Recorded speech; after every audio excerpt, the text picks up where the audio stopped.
Hello everyone, welcome to our channel super mom ideas. ఈరోజు మనం simple and tasty plain రవ్వ ఉప్మాని తయారు చేసుకుందాం. పదండి వీడియోని స్టార్ట్ చేద్దాం. స్టవ్ వెలిగించుకొని ప్యాన్ పెట్టుకోండి. ప్యాన్లోని టేబుల్ స్పూను నెయ్యి వేస్తున్నాను. నెయ్యి వేడెక్కిన తర్వాత 20 నుంచి 25 జీడిపప్పు పలుకులు వేస్తున్నాను. జీడిపప్పుని లో ఫ్లేమ్లోని లైట్గా కలర్ మారినంత వరకు వేయించుకోవాలి. జీడిపప్పు వేసుకుంటే ఉప్మా టేస్ట్ ఇంకా బాగుంటుందండి.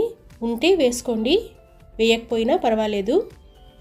జీడిపప్పు లైట్గా కలర్ మారిన తర్వాత ఒక ప్లేట్లోకి తీసుకొని పక్కన పెట్టుకోండి. మిగిలిన నెయ్యిలోని 1 కప్పు సుజీ వేస్తున్నానండి. బాంబే రవ్వ అని అంటారు, సుజీ అని కూడా అంటారు.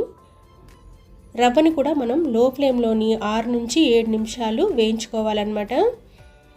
రవ్వ లైట్గా కలర్ మారుతుందండి, పొడి పొడిగా అయినట్టు మనకు అనిపిస్తుంది. అలాగే మంచి సువాసన వస్తుంది. అంతవరకు కలుపుకుంటూ వేయించుకోవాలండి.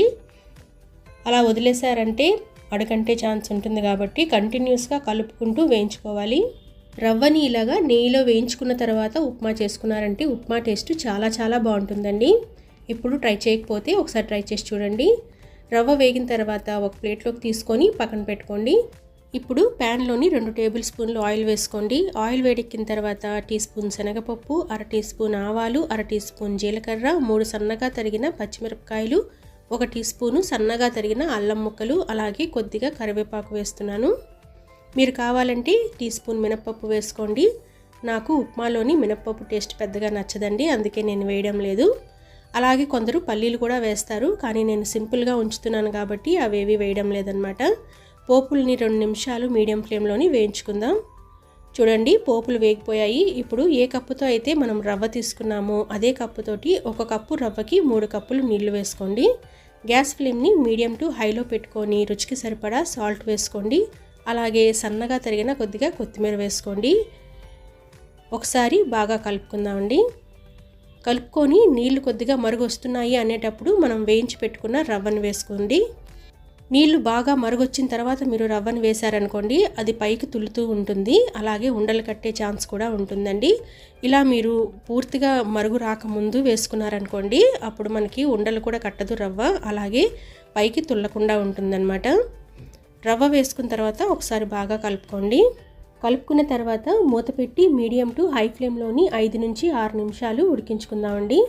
వాటర్ పూర్తిగా ఇంకిపోయేంత వరకు మధ్యలో ఒకసారి చెక్ చేసుకోండి.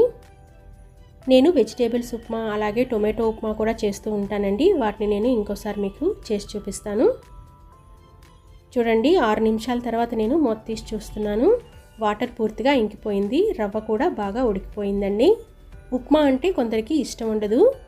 ఒకసారి మీరు ఇలా ట్రై చేసి వాళ్ళకి పెట్టారనుకోండి, ఇష్టం లేని వాళ్ళు కూడా చాలా చాలా ఇష్టంగా తింటారండి. అంత టేస్టీగా ఉంటుంది ఉప్మా.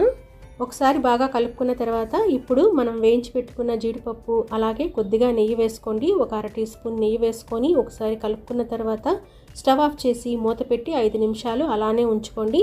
5 నిమిషాల తర్వాత మనం సర్వ్ చేసుకుందాం. చివరిగా ఇలా కొద్దిగా నెయ్యి వేసి కలుపుకుంటే ఉప్మా టేస్ట్ ఇంకా ఎన్హాన్స్ అవుతుందండి. అలా అని ఎక్కువ వేయకండి, 1/2 టీ స్పూన్ వేసుకుంటే సరిపోతుంది. చూడండి, 5 నిమిషాల తర్వాత ప్లెయిన్ అండ్ సాఫ్ట్ రవ్వ ఉప్మా రెడీ అయిపోయింది.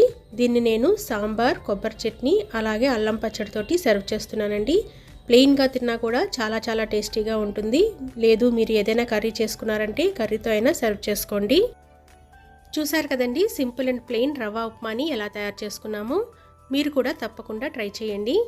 వీడియో మీకు నచ్చితే కనుక ప్లీజ్ నా ఛానల్ని లైక్ చేయండి, షేర్ చేయండి, సబ్స్క్రైబ్ చేసుకోవడం మర్చిపోకండి. ఇంకొక వీడియోతోటి మళ్ళీ కలుస్తాను. ఉంటానండి. Thank you.